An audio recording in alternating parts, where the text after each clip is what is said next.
My ex-fiance ghosted me right before our wedding day. It's been 16 years. Now she wants to talk it over again and wants to meet up for a date. I was never given an explanation. She just left and told nobody. It was literally right before our big wedding ceremony. She didn't leave a note, nothing, just left. Even her family was left baffled. She just up and left. We had dated all through HS and all through college. She eventually returned but, not to me. I had to learn via a third party, her parents, that she had no intentions of coming home. She wanted nothing to do with me and told her parents to avoid having me around. I never got a choice in the matter. I respected her wishes. I never understood why she did it. My only guess was she had a mental breakdown because she cut off all contact with everyone. We were both young and still growing. I don't know but, I've struggled with it since. Out of the blue, she DMs me on Facebook after all these years and wants to meet up. I'm an influx of emotions right now. Angry, nervous, hopeful, sad. I still have feelings for her. I don't know if I could take her back. But, looking at her Facebook makes me miss her. She's even better looking than she was before and single. I'm conflicted. She won't talk about anything as to why she left. She said it's best to do so in person. The only thing I can tell is from her Facebook is a bunch of stuff about her being weak and living a life full of shame and regret and being lonely. This is dumb. She ghosted me and I should want nothing to do with her but,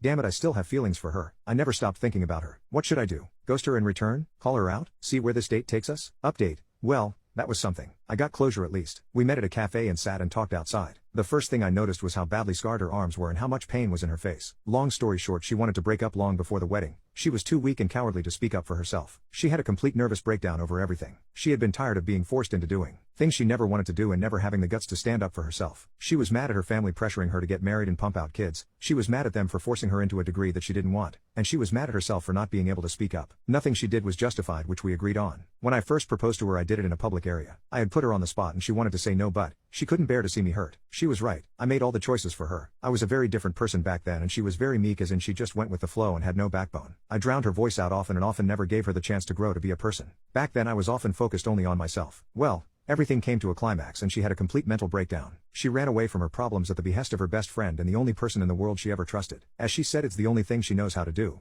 Run. She never had the spine to speak up. Her life just spiraled downwards. She spent a few years homeless after her best friend's husband kicked her to the curb. The rest of that time was spent in prison, and she didn't specify what she did. She was released about a year ago and has been turning her life around. She has a job, she's reconnected with her parents, and she's finally reconnecting with me. She never stopped trying to get in touch with me. As for our future, we have none. We both agreed to end things and go our separate ways. We both are changed, two different people. We have nothing in common and don't live near each other. She doesn't justify what she did, nor does she want to be forgiven. She thinks it's repulsive and is ashamed of her actions. I wanted to be angry but I couldn't. I just forgave her. With that, we shook hands and said our goodbyes, and that will likely be the last time we ever see one another. It's bittersweet. I got the closure I wanted. We both did. It feels like a burden was released. I know now we never had a future together and never will. But, on the other, I'm sad because it's over. All these years maybe hoping something would happen were for naught. But, in the end, this is an ending and I finally have closure. Not many get to say that. Do I believe her story? Yes, I do, and even if she's full of poop at this point, does it even matter? I've always known her to be very weak-willed and meek. She often just does what everyone tells her to do and often runs when things get too difficult. She avoids her problems because she is too weak to stand up to them. I mean, it makes sense why her family would not talk to me about her. They were the typical tiger parents who disown their problem child.